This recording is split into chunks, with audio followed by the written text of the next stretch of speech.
ভোটের মরশুমে পুলিশ প্রশাসন ছিল একটু ব্যস্ত, আর এই ফাঁকেই জলপাইগুড়ি শহরের রাস্তা দখল করে ব্যবসায়ীরা অনেকেই চালাচ্ছিলেন ব্যবসা।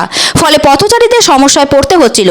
পরিশেষে ভোট মিটতেই পুলিশ প্রশাসন আবারও অভিযানে নামলেন। বৃহস্পতিবার সারাদিন ধরে চলল মার্চেন্ট রোড, দিনবাজার, রায়কোটপাড়া মোড় পর্যন্ত ফুটপাত দখলমুক্ত করার কাজ। আগে অনেকবার প্রশাসন শুধুমাত্র সতর্ক করে ছেড়ে দিয়েছিলেন রাস্তা দখলকারীদের, কিন্তু এবার কোনো ছাড় দেয়নি।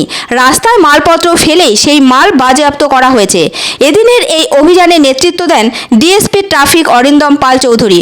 কোতোয়ালি থানার পুলিশ এবং সিভিক ভলান্টিয়াররা মালপত্র বাজেয়াপ্ত করে নিয়ে যায়। উল্লেখ্য, জলপাইগুড়ি পৌরসভার পক্ষ থেকে অনেকবার সতর্ক করা হয়েছিল ব্যবসায়ীদের। শুধু তাই নয়, বহুবার মাইকিং করা হয়েছে এ বিষয়ে, তারপরও মেটেনি সমস্যা। বারবার রাস্তা দখলে চলে যাচ্ছে ব্যবসায়ীদের একাংশের কাছে। ফলে কিছুতেই পথচারীরা ফুটপাত দিয়ে যাতায়াত করতে পারছে না। আসলে জলপাইগুড়ি শহর একটি প্রাচীন শহর, এখানকার রাস্তাগুলো সংকীর্ণ, অথচ বর্তমান সময়ে এই রাস্তাগুলোতে বেড়েছে পথচারী ও যানবাহনের সংখ্যা। তাছাড়া অনেক জায়গায় এখনও ফুটপাত গড়ে ওঠেনি, ফলে পথচারীদের রাস্তা দিয়েই হাঁটতে হচ্ছে। মাঝে মাঝে ঘটছে দুর্ঘটনা।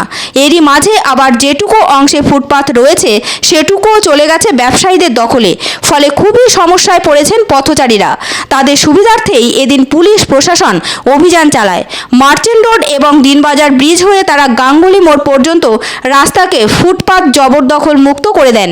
বৃহস্পতিবার এই অভিযানের পর পথচারীরা স্বাচ্ছন্দ্যে যাতায়াত করতে পারছেন ফুটপাত দিয়ে। কিন্তু এই ব্যবস্থা কতদিন থাকবে, এটা নিয়ে প্রশ্ন তুললেন পথচারীরা। তারা বলেন, অন্যদিন এই রাস্তা দিয়ে যাওয়া যায় না, অথচ মার্চেন্ট রোড, দিনবাজারের এই রাস্তা খুবই গুরুত্বপূর্ণ। জেলা দায়রা আদালত ছাড়াও এই রাস্তার ওপর রয়েছে একাধিক ব্যাংক। তাছাড়া হাসপাতাল যেতেও এই রাস্তা ব্যবহার করতে হয়। বেগুনটারি কিংবা দিনবাজার থেকে থানা মোড় পৌঁছতে এই রাস্তায় ব্যবহার করতে হয়, কিন্তু ফুটপাত চলাচলের অযোগ্য থাকে। তাই ফুটপাত থেকে নেমে এই রাস্তা দিয়েই যাতায়াত করার প্রবণতায় বাড়ছিল দুর্ঘটনার সম্ভাবনা। এবার সেই সম্ভাবনা অনেকটাই কমবে। যদিও এই বিষয়ে পথচারীরা খুব বেশি আশাবাদী নন। তারা বলেন, আজ অভিযান হলো, কাল আবার ফুটপাত ব্যবসায়ীদের দখলে চলে যাবে। ফলে খুব বেশি সুবিধে আমাদের হবে না। এদিকে ডিএসপি ট্রাফিক অরিন্দম পাল চৌধুরী বলেন, কিছু ব্যবসায়ী ফুটপাত দখল করে ব্যবসা চালাচ্ছিল।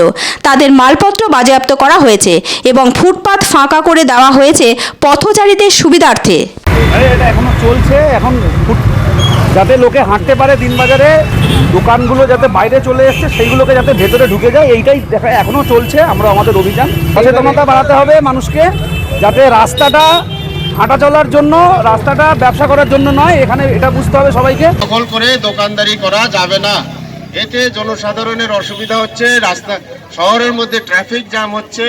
এইটা স্মুথ চলাচলের জন্য বিশেষ প্রয়োজন। সেজন্য আপনারা ফুটপাতটাকে ক্লিয়ার করুন।